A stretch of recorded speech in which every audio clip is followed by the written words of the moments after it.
From Cornwall to Birmingham and Johnston and Bexhill, here's Ruben Spire on the radio. Okay. Hello to Erin Stroll. How are you today? I'm good. How are you? I'm very well, thank you. Can you tell me, how long have you been a singer-songwriter for? Oh my gosh, my whole life. But seriously, as Erin Stroll, for the last 10 years almost. So I want to take you back when you first started. So can you tell me more about your debut single called Unfinished? So that was my debut EP. So there were 5 songs on there that I came down to Nashville to record. That came out 2016, won a music award for it. This one actually in 2016 for the Ohio Music Awards, Best Country Song for Unfinished. So out of the gate, I came out swinging. So that was a 5-song EP. Unfinished, I Want to Live Like That, Truth's Gonna Set You Free, Judgment Day, and Sharp Side of a Teardrop. So the EP was mostly like an uplifting kind of EP. But yeah, that was my debut EP, and it's just been all uphill from there. With a little couple bumps in the road, but. So what was it like getting to the recording studio when you first recorded your EP? So I will tell you, stepping foot in a professional recording studio like that. So I was in Beard Studios in Nashville, and that's like where Tim McGraw's recorded, all these big people. It's very overwhelming, especially when you've never done it before, and it's the first time. And you're, the first couple days, sometimes just the first day, you're singing scratch vocals over the actual studio musicians playing while you're trying to sing, and you're like overwhelmed because these guys are like big players, so it was scary for the first time when I went in there. So was it like working with your producer? My very first producer, Randy Rocket, he was amazing. Very easy to work with, just laid back. He just made me feel very comfortable, so he was fun to work with. But fast forward to Country Girls Do It Better, which is my newest single, Spread My Wings, Burning Bridges, and Load My Truck and Leave. Those are the 4 singles I just released over the last year that are new. I worked with Kenny Royster in Nashville at Direct Image Studios. So he produced Luke Combs' Hurricane. So he's an awesome producer. So if you kind of fast forward from 2016 to last year to my newest singles that came out, my sound, it's very different. I still sound the same, but I sound more professional. Not that I wasn't professional back then, but I'm more well-rounded since then. And Kenny really coached me. He's also a really good vocal coach. And he brought things out of my voice I never even knew were there. So yeah. So you gain more confidence. Oh, yeah. Yep. And feeling more professional and knowing what I'm doing when I walk in there. It was when I did go and record Country Girls Do It Better and Spread My Wings, I went down to Nashville by myself with my songs. And this was before I moved down here because we moved down here like 2.5 months ago to Nashville from Ohio. But anyway, so I stepped into the studio by myself to record those 2 songs. And I just felt like I belonged there. I felt like I was at the right place. Like even the studio musicians who play for all these huge people, I felt like I was supposed to be there in that moment and doing what I was doing. So it was a lot easier the second time around to be in the studio for sure. So can you tell me about your first single that you released called Country Girls Do It Better? So that song I wrote back in 2017. So there was a young kid that I had actually met at the gym, and I figured out he was a songwriter. So he and I actually wrote that song together back in 2017. And then it kind of just morphed over time. I hadn't recorded it yet. So fast forward to early last year, so end of January of last year, I decided I was going to finally go record it.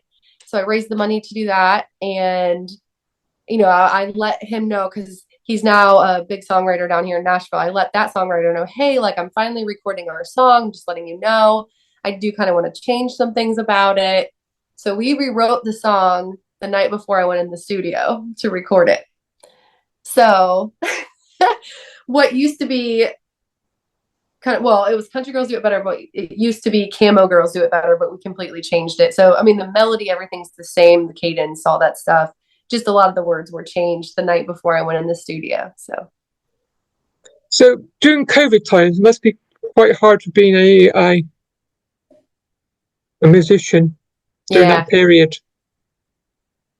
Oh yeah, that was awful. So I had actually taken a 2-year break prior to COVID from my music and touring and stuff like that, just so I could focus on the family. And I was kind of burnt out at that time.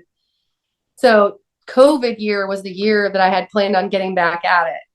So I had started booking all these shows, everything like that. All the shows got canceled. So, I would go live sometimes on Facebook and play and sing, but it it definitely made it harder for me to get back into it for sure because everything was closed down. We couldn't go anywhere, we couldn't perform anywhere. So a lot of musicians like myself and singer-songwriters relied on going live and relied on tips on for Venmo and Cash App and all that fun stuff. But that was not a fun year. But in that year, I was able to kind of realign myself with where I wanted to go with my music and what I wanted to do too. So it was a blessing and a curse, you know. So can you tell me more about Burning Bridges? Excuse me. So Burning Bridges, that song. So I've been wanting to write that song for a long time. And that kind of morphed over time as far as my ideas. I had all these different ideas for Burning Bridges written down all through all my little notebooks that I have in my phone. I'll take notes in here too when I think of a song lyric. And my new guitar player, which I met earlier this year, we wrote this song together. We went back and forth on it and everything, but you gave me the matches, that I needed, whatever. It's just basically, talking about all the people that did me wrong in the past and that I'm, leaving it all behind. You already burned the bridge for me. I didn't have to do it. So bye, so, so it's kind of like my angry song, my angry country rock, Southern rock song of, I didn't need that. Like you burned the bridge. So I'm leaving that in the past. So can you tell me more about your single that was called Load My Truck and Leave? Yes, so Load My Truck and Leave. Also, I wrote that with my guitar player and co-writer, Caleb Story. So when we were living in Ohio, we've been living in Ohio my entire life. I got a show. I was headlining a festival down in Muscle Shoals, Alabama. And I didn't take my band with me at the time because they couldn't really travel, my old band. So they had assembled a band for me in Muscle Shoals, and Caleb Story was the guitar player. So went down to Alabama, my husband and I did the show. Caleb and I, my guitar player, like connected on stage. We have that chemistry. Like he harmonizes really well with me. And so my husband and I were like, we have to have him play guitar for us. So when we left Alabama, that's when we knew that we needed to be down south to do my music. Like as soon as we got back to Ohio, it just sucked. Like I didn't want to leave Alabama. I didn't want to go home. I had to for my kids, obviously. So Caleb and I went back and forth on that song. So I would give him ideas and he would text me back, and then we get on the phone and he'd, text me about the song. So we would go back and forth with lyrics and things. So it's kind of like Alabama meets Ohio. And just like one of the lyrics is like, I wish Ohio's tea was sweet, because Ohio does not have sweet tea and the South is known for sweet tea. So, but it's just, just not wanting to be, when you wake up somewhere, you don't feel like you're at home. You just know inside like you're supposed to be somewhere else. And that's kind of what that song's about. And just going for it. So can you tell me more about your Kickstarter campaign, about your debut album that you released in March called Wired Differently? Wired Differently. Yes. So I'm really excited about this. So the album's already done. As soon as I moved down here, we went into the studio and we got working on writing and recording. We had it done in like 3 weeks. Well, 3.5 weeks. But anyway, so I recorded it at Little Hollywood Creative in East Nashville, and Scott Sachs is my producer on that, and Sally J was the producing coordinator, is what you could call her. She kind of helped produce it too, and my guitar player and co-writer was with me on it. But we did all of that in 3.5 weeks. So now everything's done, but now I have to pay for the mixing, the mastering, getting it pressed to vinyl and CD, and the marketing, and just getting it out there. And that comes with a cost. And because I'm an independent artist, that has to come out of my pocket. So it's up to me to fund it, or to my fans to support me. So we put together this Kickstarter account to cover the cost of all of that stuff, so that I can get this album out to the world. So I have different tiers that you can, donate to. You don't have to buy anything if you don't want to. You can just donate, or you could do $5. You get a signed photo. It's $25 for a signed vinyl. You could give, I think it's like $75. You get a koozie, an Erin Stroll koozie, t-shirt, and the vinyl. So there's just different things that you can do to support me, since I'm not backed by a label. So, yeah. So, can you tell me, have you got any gigs coming up in the near future? We are working on the 2025 tour right now, so we're solidifying some dates that I can't announce yet. But I do have one date right now. It's February 12th at For the Record in Florence, Alabama. I'm a featured singer-songwriter for that little event that they're putting together down there. It's pretty cool. They're supporting the local artists down there, so it gives them a chance to kind of ask, the bigger artists questions and things like that to help them with their careers as well. And they can come up in between each featured artist and display and sing and talk about their stuff too. So, can you tell me more about the International Singer-Songwriters Awards, Association Awards? Because I know you're nominated for 7 awards. Yes. So in August. Yep. So the ISSA Awards, it's for independent artists. It's one of the biggest ones, just like the Josie Music Awards. I actually have a Josie Music Award back here for Country Girls Do It Better from October 2024.